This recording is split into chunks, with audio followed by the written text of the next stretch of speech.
انسان مر جائے گا تو مرنے کے بعد ایک دن ایسا ہوگا جس دن اللہ سارے انسانوں کو اکٹھا کرے گا، اور جس میدان میں اللہ اکٹھا کرے گا اس میدان کو میدان محشر کہتے ہیں۔ اور اس وقت حالات بڑے دگرگوں ہوں گے، حالات بڑے نازک ہوں گے، حالات اتنے نازک ہوں گے جس کو میدان محشر کہتے ہیں۔ یعنی انسان نے اپنی زندگی کے اندر جو جو کام کیے ہوں گے ہر کام کے بارے میں اس سے سوال کیا جائے گا۔ صحابہ کرام نے عرض کیا یا رسول اللہ صلی اللہ علیہ وآلہ وسلم، ہمارے ماں باپ آپ پہ قربان آقا، یہ بتائیں کہ اللہ تبارک و تعالی ہم سے کیا کیا پوچھے گا؟ تو اللہ کے رسول صلی اللہ علیہ وآلہ وسلم نے یہاں تک فرمایا، ایک انسان اگر اپنے ناخن سے کسی کی دیوار کی مٹی کھرچے گا تو اس کے ناخن میں جو دیوار کی مٹی آئی ہوگی اس مٹی کے بارے میں بھی اللہ اس سے حساب لے گا، اللہ اس سے سوال فرمائے گا۔ ایک مقام پر قرآن فرماتا ہے فَمَن يَعْمَلْ مِثْقَالَ ذَرَّةٍ خَيْرًا يَرَهُ وَمَن يَعْمَلْ مِثْقَالَ ذَرَّةٍ شَرًّا يَرَهُ۔ ایک ذرے کے برابر اگر تم نے نیکی کی ہوگی اللہ تمہیں وہ بھی دکھائے گا، ایک ذرے کے برابر برائی کی ہوگی اللہ تمہیں وہ بھی دکھائے گا۔ غرض کے میدان محشر اللہ اکبر لرزہ دینے والی جگہ ہے، اللہ اکبر، وہاں کا حال یہ ہوگا اللہ اللہ کہ رشتے خون کے ٹوٹ جائیں گے، دوستیاں ٹوٹ جائے گی، رشتے باطل ہو جائیں گے، حسب نسب منقطع ہو جائیں گے، اللہ اکبر۔ میدان محشر کے متعلق روایتوں میں جو آیا ہے وہ یہ ہے کہ انسان کے بدن پر کپڑا تک نہیں ہوگا، اللہ اکبر، سارے انسان میدان محشر میں بغیر لباس کے ہوں گے، برہنہ ہوں گے، ننگے ہوں گے۔ ام المومنین سیدہ طیبہ عائشہ صدیقہ رضی اللہ تعالیٰ عنہ نے عرض کیا یا رسول اللہ صلی اللہ علیہ وآلہ وسلم، جب سارے انسان وہاں ننگے ہوں گے، برہنہ ہوں گے، یا رسول اللہ تو کیا لوگوں کو حیا نہیں آئے گی ایک دوسرے سے؟ تو میرے آقا صلی اللہ علیہ وآلہ وسلم نے ارشاد فرمایا عائشہ وہاں پر گھبراہٹ اور وحشت کا عالم یہ ہوگا، لوگ اتنے گھبرائے ہوئے اور وحشت زدہ ہوں گے کہ انسان کو اس دن اپنے آپ کو دیکھنے کی فرصت نہیں ہوگی، انسان اپنے اوپر نظر نہیں ڈالے گا تو دوسرے پر نظر ڈالنا تو دور کی بات ہے، اللہ اکبر۔ وحشت کا عالم یہ ہے، اللہ اللہ۔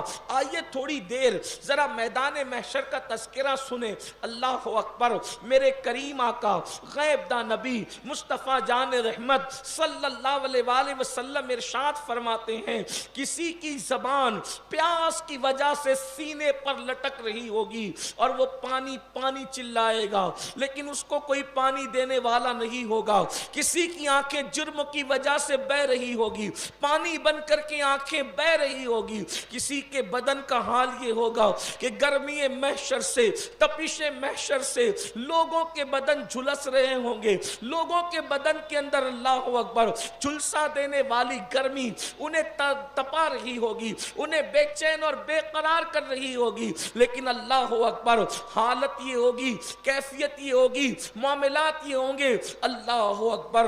غیب دا نبی، سچے نبی، صادق و مصدوق نبی مصطفیٰ جان رحمت صلی اللہ علیہ وآلہ وسلم فرماتے ہیں انسان کے سر اور سورج کے درمیان صرف ایک ہاتھ کا فاصلہ ہوگا، اتنے قریب سے سورج چمکے گا۔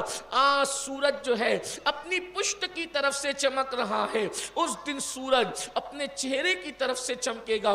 آپ اندازہ فرمائیں اللہ اکبر، اگر اللہ اس دن کوئی عذاب نہ بھی دے، اگر اللہ اس دن کوئی عذاب نہ بھی دے، صرف سورج کی حرارت کتنی ہوگی؟ سورج آگ اگل رہا ہوگا، سورج آگ اگل رہا ہوگا، زمین شعلے برسا رہی ہوگی، اللہ اکبر، زمین سے گویا کہ شعلے نکل رہے ہوں گے، یا یوں کہہ لے زمین شعلے اگل رہی ہوگی، سورج آگ برسا رہا ہوگا، اللہ اکبر۔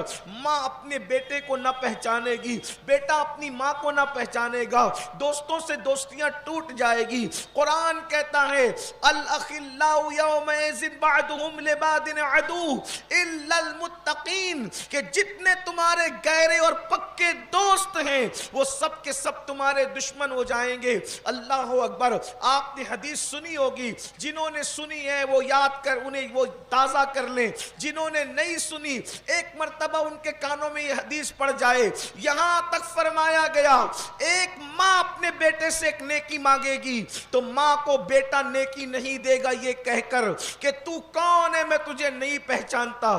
یہاں تک کہا گیا کہ بیٹا اپنی ماں سے نیکی مانگے گا یہ کہہ کر کہ ماں میں وہی تو تیرا بیٹا ہوں جس کو 9 مہینے تو نے پیٹ میں رکھا، جس کو 2 سال تک تو نے دودھ پلایا۔ تیری ممتا کی قسمیں اٹھائی جاتی تھی، دنیا کے اندر لوگ قسمیں اٹھاتے تھے۔ اللہ اکبر۔ آج مجھے ایک نیکی کی ضرورت ہے، ماں مجھے ایک نیکی دے دے۔ تو کہنے والوں نے کہا اس دن ماں کہے گی تو کون ہے میں تجھے نہیں جانتی، آج تو مجھے اپنے آپ کی پڑی ہوئی ہے۔ میرے پیارے آقا صلی اللہ علیہ وآلہ وسلم کے پیارے دیوانوں، میدان محشر کو لوگ بھول چکے ہیں۔ دنیا کی رنگ ریلیاں، دنیا کی موج مستیاں، دنیا کا مال، دنیا کی اللہ اکبر کھانا پینا، دنیا کے لباس، دنیا کے مکانات، اللہ اکبر۔ ایسا لگتا ہے جیسے انسان اس دنیا میں ہمیشہ رہنے آیا، ایسا لگتا ہے جیسے انسان اس دنیا میں اب یہاں سے کبھی اس کو جانا نہیں ہے۔ کتنا فریب کھا رہا ہے انسان، انسان کتنا فریب خوردہ ہے۔ اپنے ہاتھ سے اپنے باپ کو دفن کر چکا، اپنے ہاتھ سے اپنے دادا کو دفن کر چکا، اپنے ہاتھ سے اپنے بھائیوں کو دفن کر چکا، اپنے ہاتھ سے اپنے محلے کے مالداروں کو غریبوں کو دفن کر چکا، اپنے ہاتھ سے نرم نرم گدے پہ سونے والے لوگوں کو دفن کر چکا، اپنے ہاتھ سے فٹ پاتھ پر زندگی گزارنے والوں کو دفن کر چکا۔ اتنی میتیں دفن کرنے کے بعد بھی انسان عبرت حاصل نہیں کرتا۔ قرآن کہتا ہے فَاعْتَبِرُوا يَا أُولِي الْأَبْصَارِ، اے آنکھ والو عبرت حاصل کرو۔ اللہ نے آنکھیں اس لیے دی ہے تاکہ تم عبرت حاصل کرو۔ میرے پیارے آقا صلی اللہ علیہ وآلہ وسلم کے دیوانوں، ذرا تصور تو کرو، اس دنیا دنیا دنیا دنیا، میرا مال، میری دکان، میرا مکان، میرا کاروبار، میں، میرے بچے، میری بیوی، یاد رکھو انسان سب میں لگا ہے۔ آخرت بھول چکا، میدان محشر بھول چکا۔ آئیے میں آپ کو بتاؤں اس میدان محشر کا میں تھوڑا سا ذکر کرنا چاہتا ہوں، اور پھر اس کے بعد ہم اپنی گفتگو کو دوسرے مرحلے کی طرف لے جائیں گے۔ لیکن توجہ فرمائیں، اللہ اکبر۔ قیامت کے دن آج کل لوگ بڑے نڈر بھی ہو گئے، بڑے بے باک بھی ہو گئے، کہتے ہیں مولانا اللہ کریم ہے، اللہ کریم ہے، اللہ پاک کریم ہے، وہ بخش دے گا۔ میں کہتا ہوں یقیناً بے شک وہ کریم ہے، وہ رحیم ہے، وہ ستار ہے، وہ غفار ہے، لیکن قیامت کے دن میدان محشر میں اللہ تبارک و تعالی محشر میں جس جلال اور غضب کا اظہار فرمائے گا تو انبیاء کرام بھی اللہ کی بارگاہ میں کلام کرنے سے ڈریں گے۔ ہمارے آقا سید العالمین کے سوا وہاں کوئی کلام نہیں کرے گا۔ قرآن کہتا ہے یوم یقوم الروح والملائکہ صفا لا یتکلمون الا من اذن۔ اللہ پاک ارشاد فرماتا ہے کہ میدان محشر وہ دن ہوگا، یوم یقوم الروح، اس دن، یوم یقوم الروح، اس دن یقوم الروح، اس دن جبریل بھی کھڑے ہوں گے، اس دن جبریل بھی کھڑے ہوں گے، صفا لا یتکلمون، اور جبریل کے ساتھ سارے فرشتے صف میں کھڑے ہوں گے اور اللہ کی ہیبت سے کانپ رہے ہوں گے، جبریل اور فرشتے بھی، سید الملائکہ جبریل امین اور فرشتے بھی سب اللہ کی ہیبت سے کانپ رہے ہوں گے، لا یتکلمون، اور ان میں کسی میں یہ طاقت نہیں ہوگی کہ وہ اللہ سے کلام کر سکے، کسی میں بولنے کی جرأت اور ہمت نہیں ہوگی۔ آپ مجھے بتاؤ، معصوموں کا یہ حال،